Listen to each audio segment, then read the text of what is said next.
Hello everyone, चलिए आज आपको दिखाता हूँ असम का सबसे बड़ा दशहरा जो कि होता है मेरा होम टाउन नलबारी के नज़दीक तिहू में। अगर कोई नेक्स्ट ईयर से आना चाहता है तो आ सकता है। चलिए दिखाता हूँ। आप लोग देख सकते हो लोगों का कितना भीड़ जमा हुआ है। और वो रहा रावण। इस बार चाहे दशहरा हो चाहे दुर्गा पूजा हो, सभी लोग दुखी है क्योंकि ऑलरेडी आप सबको पता ही होगा असम के फेवरेट जुबिन दा हमारे बीच में नहीं रहे। और जुबिन दा को श्रद्धांजलि देने के लिए यहाँ पे जो भी लोकल आर्टिस्ट है वो जुबिन दा के लिए गाना गा रहे हैं। चलिए आपको कुछ गाना दिखाता हूँ मैं।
और फंक्शन के बीच में आ गया है बारिश। असम में जुबिन दा का इतना क्रेज़ था, जुबिन दा का जब भी प्रोग्राम होता था अगर बारिश आ जाता है तो लोग बारिश में भीग के कीचड़ में डांस करके प्रोग्राम देखते थे। लेकिन मुझे कभी मौका नहीं मिला, लेकिन आज देखूंगा ज़रूर।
और अभी बारिश बहुत ही तेज़ हो गया है। बारिश के कारण बहुत लोग प्रोग्राम नहीं देख पाए, लेकिन हम लोगों ने बारिश में भीगते हुए भी ये प्रोग्राम देख लिया क्योंकि जुबिन दा का गाने का प्रोग्राम था और पता नहीं कब दूसरा मौका मिले।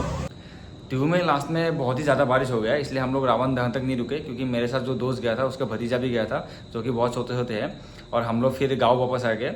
अभी गाँव में भी एक रावण दहन हो रहा है जो कि तिहू जितना बड़ा नहीं है, छोटा सा है। चलिए आपको दिखाता हूँ।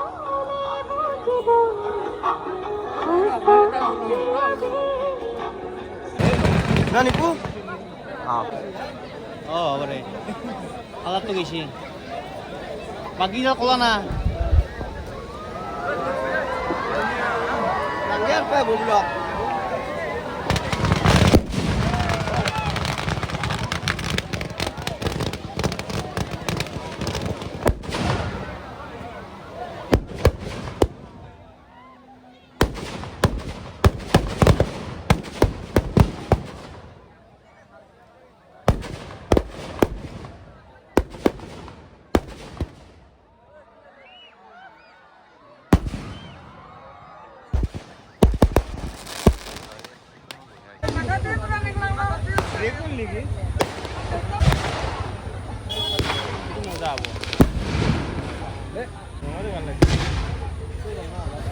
सो आज के लिए इतना ही। See you in next video, till then bye bye.